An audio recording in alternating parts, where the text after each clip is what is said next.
Берік аға, сіз қайдан жүрсіз? Неге үйге келмей кеттіңіз? Менің үйге келмей кеткенім проблема емес. Проблема мына сенде.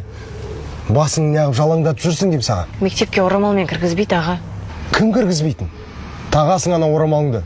Өзім кіргізем. Жүр. Аға, қойшы, оқуыма кедергі келтіреді. Оқуыма?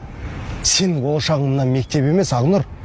Ақырет жолындағы ақи бауырларымыздың ұрпақтарын тарату. Ақыретіңді ойлау. Керек десең, мына шашыңда ғана емес, бүкіл денеңнің бәрін қымтап тастайын. Нұржан аға өзі рұқсат етті. Менің жасыма орамалға қарағанда оқу маңыздырақ деді. Әкем де құптады. Егер ол екеуінен асып кететін дәрежеңіз болса, дегеніңіз болсын.